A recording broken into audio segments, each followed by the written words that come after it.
Hi friends, welcome to Lasya beauty and food. ఈరోజు మనం ఇంట్లోనే పార్లర్ స్టైల్లో హెన్నా ఎలా ప్రిపేర్ చేసుకోవాలి, ఎలా పెట్టుకోవాలి, దీనివల్ల ఏమేమి యూజెస్ ఉంటాయి అనేది ఎక్స్ప్లెయిన్ చేస్తాను.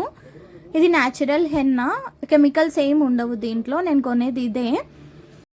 నేను పార్లర్లో కూడా కస్టమర్స్కి న్యాచురల్ హెన్నానే పెడతాను. ఫేషియల్, వ్యాక్స్, ఐబ్రోస్ ఏమైనా బ్యూటీ సర్వీసెస్ ఉంటే కామెంట్ చేయండి, తక్కువ రేట్లోనే చేస్తాను. హోమ్ సర్వీస్ కూడా వస్తాను, పార్లర్కి వచ్చి కూడా చేసుకోవచ్చు. ఈ హెన్నా ప్రిపరేషన్ కోసం మనం ముందుగా స్టవ్ వెలిగించుకొని ఒక గిన్నె తీసుకొని ఈ హెన్నా క్వాంటిటీకి సరిపోయేలాగా డికాషన్ రెడీ చేసుకోవాలి. దీనిలో నేను వాటర్ పోసుకొని టీ పౌడర్ యాడ్ చేసుకుంటున్నాను. టీ పౌడర్ ఎందుకంటే బర్గండీ కలర్ రావడానికి, హెయిర్ అంటే కొంచెం షైనీగా మంచిగా వస్తుంది. లాస్ట్లో చూపిస్తాను ఎలా వచ్చింది అనేది, మీకు పిక్ వీడియో కూడా తీసాను, చూపిస్తాను. ఇది మంచిగా మరగాలి. టీ పొడి వాటర్లోకి మంచిగా డికాషన్ లాగా రెడీ అవ్వాలి. ఇలా ఒక పొంగు లేదా 2 పొంగులు వచ్చే వరకు దీన్ని మరిగించాలి. ఎక్కువ తక్కువ చేసుకుంటూ బాయిల్ చేయాలి.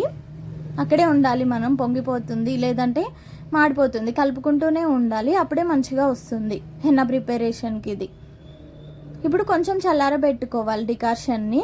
రెడీ అయింది డికాషన్. ఇది కొంచెం చల్లారాలి, గోరువెచ్చగా కూడా ఉండొద్దు, కొంచెం వేడిగా ఉంటే చాలు హెన్నా కలపడానికి. ఎక్కువ వేడిగా అస్సలు ఉండొద్దు. స్కాల్ఫ్కి రేపు నేను చెప్తాను. ఇది కొంచెం కొంచెంగా మనం హెన్నా పౌడర్లోకి డికాషన్ని కొద్దిగా పోసుకుంటూ కలుపుకోవాలి.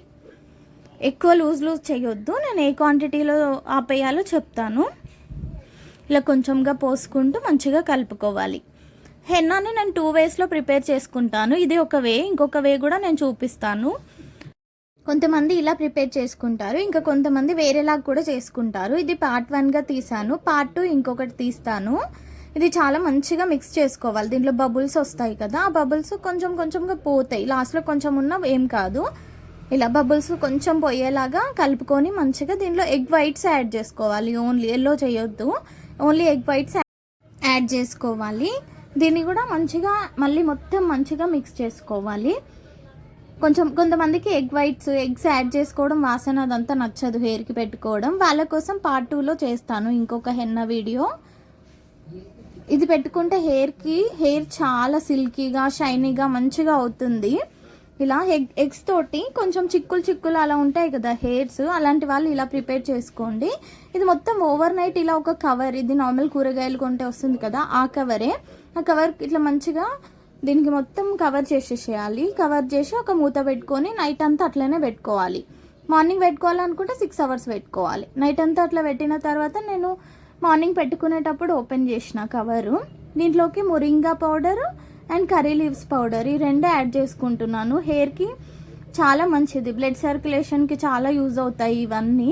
లెమన్ ఎందుకు యాడ్ చేసుకున్నా అంటే అందరు వాడొద్దు లెమన్, ఓన్లీ డాండ్రఫ్ ఉన్న వాళ్ళు మాత్రమే యాడ్ చేసుకోవాలి లెమన్ని. ఇలా ఈ క్వాంటిటీ వచ్చే వరకు ప్రిపేర్ చేసుకోవాలి. ఎక్కువ వాటర్ కూడా అవ్వద్దు, ఇలా సరిగ్గా ఉంటుంది. మనం పెట్టుకున్నప్పుడు కారుతుంది వాటర్ ఉంటే. ఇలా ఈ కన్సిస్టెన్సీ వచ్చే వరకే యాడ్ చేసుకోవాలి. పెట్టుకునే ముందు మొత్తం హెయిర్కి చిక్కులు తీసుకున్నాను, మళ్ళీ ఒకసారి చూపిస్తున్నాను. చిక్కులు మంచిగా తీసుకోవాలి. ఓన్లీ హెడ్ బాత్ చేసిన హెయిర్కే పెట్టాలి, ఆయిల్ ఉన్న హెయిర్కి పెట్టొద్దు హెన్నా. ఇది పార్లర్ స్టైల్లో పెట్టుకోవడము. ఫస్ట్ ముందు ఒక టవల్ వేసుకోండి, డ్రెస్ మీద పడకుండా. పాత డ్రెస్ అయినా వేసుకోండి ఏదైనా. ఇలా ఒక పాయలుగా తీసుకుంటూ ఇలా పాయని మళ్ళీ ఫస్ట్ కట్టాం కదా దానికి యాడ్ చేసుకుంటూ మొత్తం పెట్టుకోండి మంచిగా. మొత్తం కార్నర్స్కి కూడా అంటేలాగా పొడుగు జుట్టు మొత్తం అప్లై చేసుకోవాలి. కండిషనింగ్గా బాగా యూజ్ అవుతుంది హెన్నా మనకి. ఎగ్స్ వేసాం కదా, చాలా యూజ్ అవుతుంది. ఇంకా ఈ moringa powder, curry leaves powder నేను ఇంట్లోనే ప్రిపేర్ చేసుకున్నాను. మీరు కొనుక్కోవచ్చు కూడా, ఆన్లైన్లో ఉంటాయి, షాప్స్లలో కూడా ఉంటాయి. స్కాల్ఫ్కి తగిలేలాగా అండ్ మొత్తం జుట్టుకి తగిలేలాగా మంచిగా అప్లై చేసుకోవాలి. హీట్ ఉంటే కూడా బాడీలో తగ్గుతుంది. ఒక 1 అవర్ వరకు అట్లనే ఉంచుకోవాలి. కవర్ అయినా పెట్టుకోవచ్చు, లేదంటే అట్లా వదిలేసుకోవచ్చు. పెట్టుకున్నాక చేయిలు చూడండి రెడ్గా అవుతుంది ఇప్పుడు కడిగితే. నేను ఆ 1 అవర్ టైంలో అన్నం కూడా తినేసాను. తర్వాత 1 అవర్ తర్వాత షాంపూ లేకుండా వాష్ చేసుకుంటే చూడండి ఎంత షైనీగా ఉందో హెయిర్. అది ఎక్కువ కర్లీ, కొంచెం సిల్కీ అయ్యింది. ఇలా పెడుతూ ఉంటే అవుతుంది మంచిగా. ఇలా మళ్ళీ డ్రై అయిన తర్వాత ఆయిల్ పెట్టుకొని మళ్ళీ రేపు మార్నింగ్ తలస్నానం చేయండి షాంపూతో. ఇది పెట్టుకున్నప్పుడు షాంపూ పెట్టి చేయొద్దు, రేపు మార్నింగ్ మళ్ళీ ఆయిల్ పెట్టి తలస్నానం చేసుకోండి షాంపూతో.